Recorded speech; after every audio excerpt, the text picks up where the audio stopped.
அனைவருக்கும் வணக்கம். இன்றைக்கி வந்து 23/2024 புதன்கிழமை அன்னைக்கு நிஃப்டி இண்டெக்ஸ் அண்ட் இன்றைக்கி எக்ஸ்பைரி இருக்க பேங்க் நிஃப்டி இண்டெக்ஸ் இந்த ரெண்டுலேயுமே வந்து சிபிஆர் இண்டிகேட்டர் யூஸ் பண்ணி எப்படி ட்ரேட் பண்ணலாம் அப்படிங்கிறத பார்த்துடலாம். அதுக்கு முன்னாடி நேற்று நைட் யூஎஸ் மார்க்கெட் என்னாச்சு அப்படின்னு பார்க்கும்போது டவ் ஜோன்ஸ் பாருங்கள், கிளியரான ஒரு க்ரீன் கேண்டில். ஆக்சுவலி வந்து பார்த்திங்கன்னா இன்றைக்கி ஃபெட் மீட்டிங் இருக்குது, அவன் கன்சாலிடேட் தான் ஆகணும் அப்படிங்கிற மாதிரி நான் எதிர்பார்த்தேன். ஆனால் இன்றைக்கி நைட்டே ஏதோ அதோட அவுட்கம்லாம் தெரிஞ்ச மாதிரி மார்க்கெட் வந்து பாசிட்டிவ் ஆகுது. இது நல்ல விஷயமே கிடையாது முதல்ல. ஏன்னா அவுட்கம் எப்படி வேணால் வரலாம். எனக்கு என்னமோ இவங்க மதிக்காத மாதிரி தான் தெரியுது ஃபெட் மீட்டிங்கு. ஏன்னா விக்ஸ் கூட பார்த்திங்கன்னா ஒரு 3.5% விழுந்திருக்கு. எப்போவுமே ஈவெண்ட்டுக்கு முன்னாடி விக்ஸ் ஏறணும், ஆனால் இப்போ இறங்குது அப்படின்னா இந்த ஃபெட் மீட்டிங் அவங்க வந்து பெருசாக வந்து எடுத்துக்கல அப்படிங்கிற மாதிரி தான் எனக்கு தோணுது. அதே மாதிரி S&P வந்து பார்த்திங்க அப்படின்னா ஒரு 0.56% வந்து பார்த்திங்கன்னா பாசிட்டிவாக க்ளோஸ் ஆகிருக்கு. இதுவுமே நல்ல புல்லிஷ் கேண்டிலாக போட்டிருக்கு. உங்களுக்கு நாஸ்டாக்கும் வந்து பார்த்திங்கன்னா நல்ல புல்லிஷ் கேண்டில் தான் போட்டிருக்கு. ஸோ 3 இண்டெக்ஸுமே வந்து பார்த்திங்கன்னா செம பாசிட்டிவாக நல்ல புல்லிஷாக முடிஞ்சிருக்கு. ஆனால் அதற்கான காரணம் தான் தெரில. ஏன்னா ஃபெட் மீட்டிங் வந்து நேற்று நைட் ஆரம்பித்தாலுமே இன்றைக்கி நைட்டு தான் வந்து இன்ட்ரெஸ்ட் ரேட் டிசிஷன் சொல்லுவாங்க. ஆனால் அதுக்கு முன்னாடியே வந்து மார்க்கெட் வந்து இந்த மாதிரி ரியாக்ட் பண்ணியிருக்கு. ஸோ அதை இன்றைக்கி நைட் வந்து என்ன ஆகுது, இது இந்த ஃபேக் பிரேக் அவுட் கூட திருப்பி கீழே போகுதா இல்லை வந்து ஒரு பெரிய பாசிட்டிவிட்டி கொடுக்குதா அப்படிங்கிறத நம்ம இன்றைக்கி நைட்டு, அதாவது இன்றைக்கி நைட் தெரிஞ்சிடும். நமக்கு வந்து பார்த்திங்க அப்படின்னா நாளைக்கு காலையில் தெரிய வரும். ஸோ அதுக்கப்புறம் வந்து பார்த்திங்கன்னா நம்ம ஆல்ரெடி சொன்ன மாதிரி ஒரு ஈவெண்ட்டுக்கு முன்னாடி விக்ஸ் வந்து குறையிறது வந்து பார்த்திங்க அப்படின்னா ஒரு நல்ல விஷயம். ஏன்னா அதனால் வந்து பார்த்திங்கன்னா ஒரு பெரிய அஃபெக்ட் வராது அப்படிங்கிற மாதிரி இண்டிகேட் பண்ணுது. அதுக்கப்புறம் வந்து யூஎஸோட 10 இயர் பாண்டில் வந்து பார்த்திங்கன்னா இதுவுமே குறைஞ்சிருக்கு. சம்திங் ஏதோ பாசிட்டிவாக நடந்திருக்குன்னு நினைக்கிறேங்க யூஎஸில். அதனால தான் இப்படி நடக்குது. ஸோ இதுவுமே 10 இயர் பாண்டிலுமே வந்து பார்த்திங்கன்னா 4.29 அப்படிங்கிற ரேஞ்சில் வந்து ட்ரேட் ஆகிட்டுருக்கு. அதுக்கப்புறம் வந்து பார்த்திங்கன்னா க்ரூட் ஆயில் வந்து பார்த்திங்கன்னா ஒரு 82 இவன் ஏறி இருக்கான் பாருங்கள், நல்லா மேலே ஏறி இருக்கான். இது வந்து இந்தியன் மார்க்கெட்டுக்கு நல்லது கிடையாது. ஸோ இப்போ வந்து பார்த்திங்க அப்படின்னா அது 82.45 அப்படிங்கிற லெவலில் வந்து ட்ரேட் ஆகிட்டுருக்கு. பிரேக் அவுட் அப்படிங்கிறதும் நடந்துருச்சு. அதுக்கப்புறமா நீங்கள் பார்த்திங்க அப்படின்னா நம்மளுடைய இந்தியன் ஏடிஆர்ஸ் முதல்ல வந்து இந்தியன் ஏடிஆர் வந்து இங்கே என்னாச்சு அப்படிங்கிறத பார்க்கலாம். நேற்று ஸோ விப்ரோ வந்து 3% negative, Infosys 2.5% negative, IT company negative இருந்ததுனால HDFC பேங்க் ஐசிஐசி பேங்க் ரெண்டுமே வந்து பார்த்திங்கன்னா 0.2% பாசிட்டிவாக முடிஞ்சிருக்கு. இதுவே அங்கே எப்படி என்னாச்சு அப்படிங்கிறத பார்த்திங்க அப்படின்னா இன்ஃபோசிஸ் வந்து 1.7 தான் நெகட்டிவ், விப்ரோ வந்து 1.8 நெகட்டிவ், கிட்டத்தட்ட இதை வடக்கு பாதி தான் வந்து இங்கே க்ளோஸ் ஆகிருக்கு. அதே மாதிரி ஐசிஐசி பேங்க் HDFC பேங்க் ரெண்டுமே பாசிட்டிவாக இருந்துச்சு இந்தியன் மார்க்கெட்டில். ஆனால் அங்கே வந்து HDFC பேங்க் 1% நெகட்டிவாக இருந்திருக்கு, ஐசிஐசி பேங்க் வந்து 0.19% நெகட்டிவாக இருந்திருக்கு. விச் மீன்ஸ் உங்களுக்கு ஐடி கம்பெனிஸ் எல்லாமே இந்தியன் மார்க்கெட்டோட கம்மியாக இருக்குது. பட் வந்து பேங்கிங் செக்டர் எல்லாமே அதிகமாக கம்மியாக இருக்குது. ஒரு மிக்சடு சிக்னல்ஸ் தான் வந்து ஏடிஆர்ஸ் அப்படிங்கிறது கொடுக்குது. அடுத்து நம்ம வந்து எஃப்ஐடி டேட்டா பார்க்கலாம். இந்த எஃப்ஐடியை பொறுத்த வரைக்குங்க டெய்லி ஏதோ ஒரு பிளாக் டீல் நடக்குதுங்க. நேற்று கூட டிசிஎஸோட பிளாக் டீல் நடந்துச்சு. அதனால தான் உங்களுக்கு பார்த்திங்க அப்படின்னா இந்த ட்ரேடிங் வால்யூம் வந்து ரொம்ப அதிகமாக தெரியுது. ப்ளஸ் இது ரெண்டுமே இப்போ பாசிட்டிவாக காட்டுது பார்த்திங்களா, அதற்கு காரணமே வந்து இந்த 7000 கோடி பாசிட்டிவ் இருக்குது பார்த்திங்களா, அதில் டிசிஎஸோட அந்த 4000 கோடி டீல் இருக்குன்னு நினைக்கிறேன்.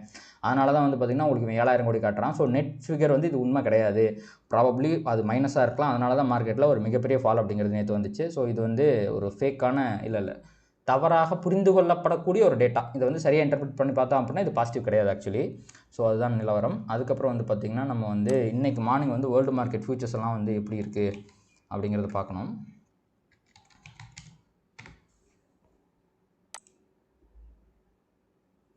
ஸோ டவ் ஜோன்ஸ் வந்து பார்த்திங்கன்னா நேற்று நல்லா ஏற்றதுக்கு அப்புறம் இப்போ ஃப்ளாட்டாக இருக்கான். S&P ஃப்ளாட்டு, நாஸ்டாக் வந்து flat, DAX flat, France flat, ஃபிட்ஸே ஃப்ளாட்டு, எல்லாருமே ஃப்ளாட்டாக இருக்காங்க. ஏஷியன் மார்க்கெட்டில் நிக்கி மட்டும் கொஞ்சம் பாசிட்டிவாக இருக்கான். தைவானும் பாசிட்டிவாக தான் இருக்கான். அப்போது யூரோப்பியன் அண்ட் அமெரிக்கன் மார்க்கெட்லாம் ஃப்ளாட்டாக இருக்குது. ஆனால் நம்மளோட ஏஷியன் மார்க்கெட் வந்து பார்த்திங்க அப்படின்னா நல்லா பாசிட்டிவாக இருக்குது. அதுக்கப்புறம் நம்ம வந்து கிஃப்ட் நிஃப்டி என்ன பண்ணுறோம் அப்படிங்கிறத பார்ப்போம். கிஃப்ட் நிஃப்டி வந்து பார்த்திங்கன்னா 934 அப்படிங்கிற ரேஞ்சில் ட்ரேட் ஆகிட்டு இருக்கான். நேற்று வந்து பார்த்திங்கன்னா கீழே தான் முடிச்சிருந்தான். இன்றைக்கி மார்னிங் தான் வந்து பார்த்திங்கன்னா வந்து இந்த ஒரே ஒரு கேண்டில், அதாவது கீழே ஃப்ளாட்டாக தான் ஓப்பன் ஆகிருந்தான். 900 ரேஞ்சில் ஓப்பன் ஆகிட்டு இப்போ மேலே போயிட்டு கீழே வந்துட்டு இருக்கான். எப்படி பார்த்தாலுமே 86 30னா ஒரு 50 பாயிண்ட்டுக்கு பக்கமாக வந்து இவன் வந்து கேப் அப் காட்டுறான். ஸோ இப்போ நிஃப்டியில் வந்து பார்த்திங்கன்னா இப்போ 50 பாயிண்ட் வந்து கேப் அப் வர்றதுக்கு வாய்ப்புகள் இருக்கிறது. அப்படி பார்க்கும்போது நம்ம டுமாரோ சிபிஆர் வந்து நிஃப்டியில் ஆன் பண்ணிக்கலாம். ஒரே நிமிடம்.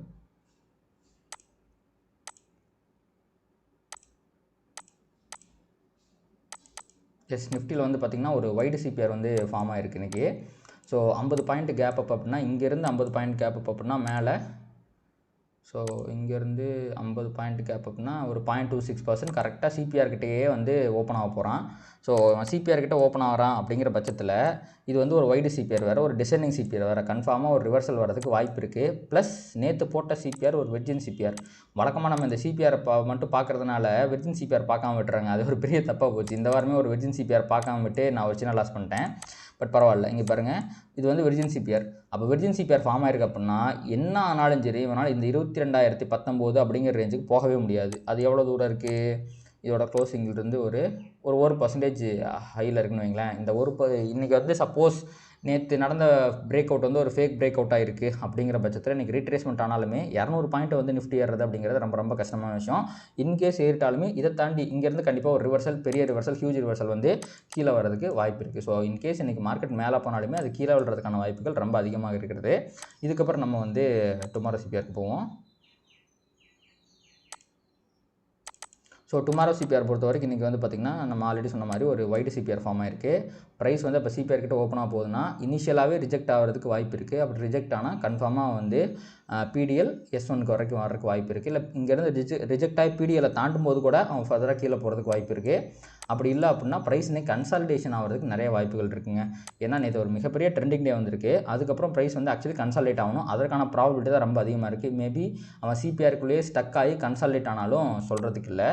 ஸோ இன்றைக்கி என்னை பொறுத்த வரைக்கும் ஹை ப்ராபபிள் பேட்டர்ன் என்ன அப்படின்னா இவன் 22,000 வரைக்கும் போகிறதுலாம் ரொம்ப ரொம்ப கஷ்டமான ஒரு விஷயம். ஃபார் எக்ஸாம்பிள் அது வந்து பார்த்திங்கன்னா R2 லெவலாக இருக்கும். இந்த 22,000 அப்படிங்கிறது அவன் R2 வரைக்கும் போகிறதுக்குலாம் வாய்ப்பே கிடையாது. சப்போஸ் போயிட்டான் அப்படின்னா மிகப்பெரிய ரிவர்சலை கொண்டு வரும். ஸோ இது வந்து டிசெண்டிங் வைடு சிபிஆருங்கிறதுனால மார்க்கெட் வந்து செல் ஆன் ரைஸில் இருக்குது அப்படிங்கிறது தான் இண்டிகேஷன். அதனால் உங்களுக்கு இங்கேருந்து ரிவர்சல் வரதுக்கும் வாய்ப்பு இருக்குது. இன்கேஸ் மேலே போனால் R1 கிட்டேருந்து ரிவர்சல் வரதுக்கும் வாய்ப்பு இருக்குது. அதே சமயம் இது கன்சாலிடேஷன் மார்க்கெட் அப்படிங்கிறதுனால இன்றைக்கும் மார்க்கெட் பெரிய அளவு ட்ரெண்ட் ஆகிறதுக்கு வாய்ப்பு இல்லை. ஸோ பிடிஎல் ஆர் S1 கிட்டேருந்து ப்ரைஸ் வந்து ரிவர்சல் ஆகி உங்களுக்கு கீழே வரதுக்கும் ரிவர்சல் ஆகி சிபிஆர் வரைக்கும் போகிறதுக்கும் வாய்ப்பு இருக்குது. ஸோ நிஃப்டியை பொறுத்த வரைக்கும் இன்றைக்கி வந்து ஃபுல் அண்ட் ஃபுல் ரிவர்சல் டேயாக தான் இருக்க போகுது. ஒரு ட்ரெண்டிங் டே வரதுக்கான வாய்ப்புகள் இல்லை. அடுத்து நம்ம அப்படியே பேங்க் நிஃப்டி பக்கம் போகலாம்.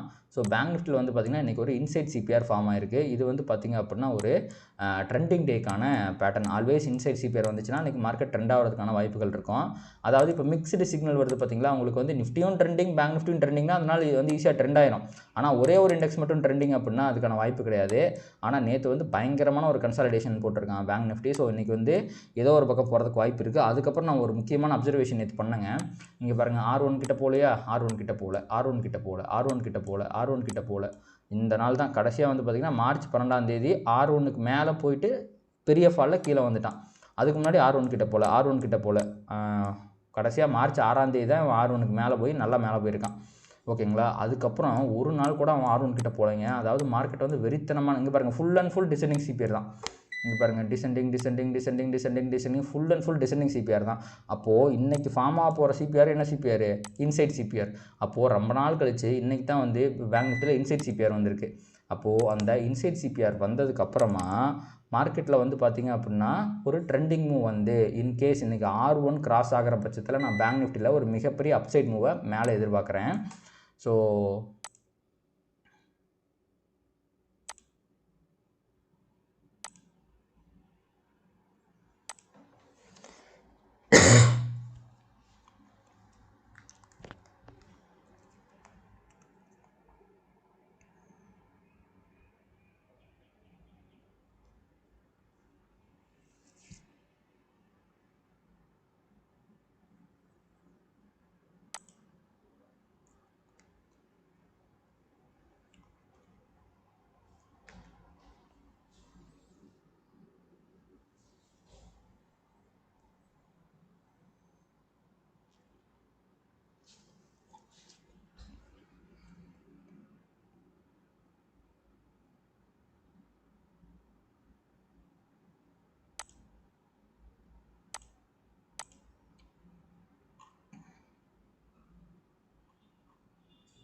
ஆனால் அதுக்கு நிஃப்டியோட சப்போர்ட் எந்த அளவுக்கு கிடைக்கும் அப்படிங்கிறது தெரியல. ஏன்னா நிஃப்டி வந்து பியரிஷாக இருக்குது. பேங்க் நிஃப்டி இப்போ வந்து ப்ராபப்ளி கீழே ட்ரெண்ட் ஆகிறதுக்கும் வாய்ப்பு இருக்குது. நான் என்ன சொல்கிறேன்னா இன்றைக்கி வந்து நேற்றத்தோட ஹையை தாண்டி, அதாவது 46,600ங்கிற மார்க்கை நீங்கள் சரியாக கவனித்து வச்சுக்கோங்க. ப்ராபப்ளி இன்றைக்கி வந்து மார்க்கெட் வந்து 600 வரைக்கும் போகிறதுக்கு வாய்ப்பு இருக்குது. அங்கேருந்து ரிவர்சல் ஆனால் ஓகே.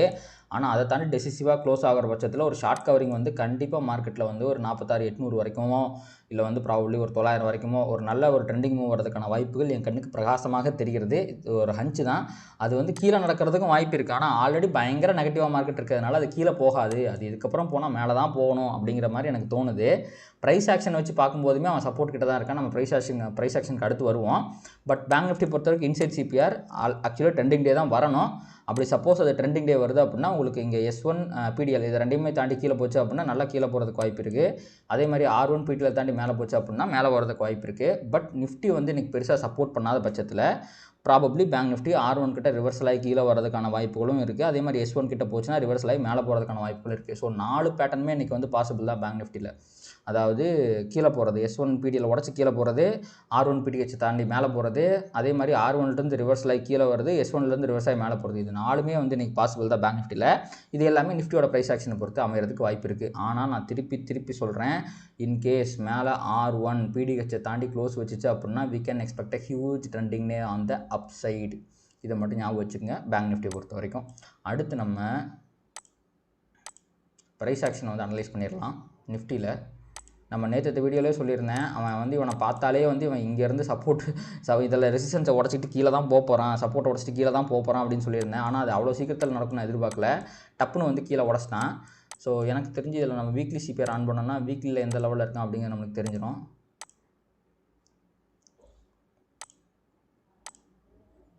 வீக்லியோட ப்ரீவியஸ் வீக் லோ வந்து உடச்சிட்டு கிளியராக கீழே போயிட்டாங்க. ஸோ சப்போஸ் மேலே வந்தாலுமே இந்த 900 கிட்ட அவங்ககிட்ட மிகப்பெரிய ரெசிஸ்டன்ஸ் இருக்குது நிஃப்டி கிட்ட. ஸோ இங்கே பாருங்கள், ஒரு மிகப்பெரிய பிரேக் அவுட் இது கீழே போயிருக்கு. இது ஃபேக் பிரேக் அவுட்டாக இருக்கணும் அப்படின்னா இன்றைக்கி அவன் மேலே வந்து இந்த ப்ரீவியஸ் வீக் கையெல்லாம் தாண்டி மேலே போய் க்ளோஸ் வைக்கணும். ஸோ இன்றைக்கி 900க்கு மேலே க்ளோஸ் வச்சிட்டான்னா ப்ராபப்ளி இது வந்து ஒரு இங்கேருந்து ஒரு அப்படியே ரீட்ரேஸ்மெண்ட் வந்துடும். இதை நம்ம வந்து ஃபேக் பிரேக் அவுட்னு கருதலாம். அப்படி இல்லைனாவே இந்த வந்து ஒரு கிளியர் பிரேக் அவுட் தான். ஃபர்தராக வந்து பார்த்திங்கன்னா நிஃப்டி இந்த இடம் இருக்குது பார்த்திங்களா, 21,571 அது வரைக்கும் போகிறதுக்கு வாய்ப்பு இருக்குது. பட் கீழே இந்த இடத்துல 780 கிட்ட ஒரு நல்ல மிக நல்ல சப்போர்ட் அப்படிங்கிறது நம்மளுடைய பேங்க் நிஃப்டியில் இருக்குது. 780 கிட்ட.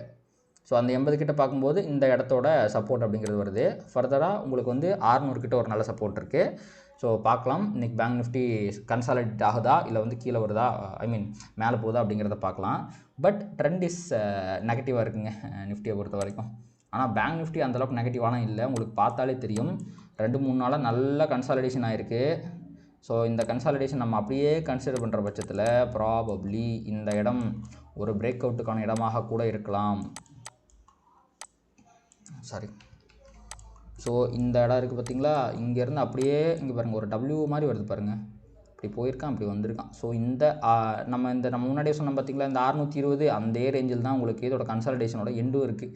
இந்த ஃபுல் கன்சாலிடேஷனை தாண்டுற பட்சத்தில் ஷார்ட் கவரிங் அப்படிங்கிறது ஹைலி பாசிபிள் இன் பேங்க் நிஃப்டி. அதே சமயத்தில் அது கீழே போகுது அப்படின்னா உங்களுக்கு கீழே போய் கம்ஃபர்டபுளாக இதோட லோ இருக்குது பார்த்தீங்களா, 46,030. இது என்றைக்கு வந்த லோ, மண்டே என்றைக்கு வந்த லோ, இதை வந்து உடச்சிச்சு அப்படின்னா ப்ராபப்ளி அது கீழே போகிறதுக்கும் வாய்ப்பு இருக்குது. ஆன் த ஹோல் 46,650 தாண்டினா தான் பேங்க் நிஃப்டிக்கு வந்து பார்த்திங்கன்னா ஒரு நல்ல ஒரு அப்சைட் மூவ் வரதுக்கு வாய்ப்பு இருக்குது. அதாவது இன்றைக்கி R1 PDHக்கு மேலே ஸ்ட்ராங்காக க்ளோஸ் வைக்கணும். ஸோ பேங்க் நிஃப்டி இன்னும் நெகட்டிவாக இல்லை. ஏன்னா நிஃப்டி தான் பார்த்திங்கன்னா உங்களுக்கு ட்ரெண்டை உடச்சிட்டு கீழே போயிருக்கிறான். ஆனால் பேங்க் நிஃப்டி உடைக்கல. அதுவுமே வந்து இங்கே குறிப்பிடத்தக்க வேண்டிய விஷயம் தான். அந்த TCSல நேற்று வந்து ஒரு பிளாக் டீல் நடக்கல அப்படின்னா ப்ராபப்ளி நேற்றே வந்து பார்த்திங்கன்னா மார்க்கெட்டில் ஒரு பாசிட்டிவிட்டி வந்திருக்கிறதுக்கு வாய்ப்பு இருக்குது. அந்த பாசிட்டிவிட்டி தான் யூஎஸில் ரிஃப்ளெக்ட் ஆகிறதுக்கும் வாய்ப்பு இருந்திருக்கு. வழக்கமாக இப்போலாம் நம்ம மார்க்கெட்டில் நடந்ததுக்கப்புறம் தான் யூஎஸ் மார்க்கெட்டில் சேம் ரெப்ளிகேட் ஆகுது. அதுவே நேற்று நடந்திருக்கிறதுக்கு வாய்ப்பு இருக்குது. பட் இப்போ வந்து பார்த்திங்கன்னா யூஎஸ் மார்க்கெட்டை மட்டும் தன்னந்தனியாக பாசிட்டிவ் ஆகிட்டான். இன்றைக்கி நைட்டு தெரிஞ்சிருங்க அவன் வந்து சும்மா வந்து ஆக்டிங் பண்ணுறானா இல்லை உண்மையாலுமே வந்து பாசிட்டிவாக தான் இருந்திருக்கானா அவுட்கம் தெரிஞ்சுக்கிட்டு அப்படிங்கிறது இன்றைக்கி நைட்டு தெரிஞ்சிடும். சரி பார்க்கலாம்.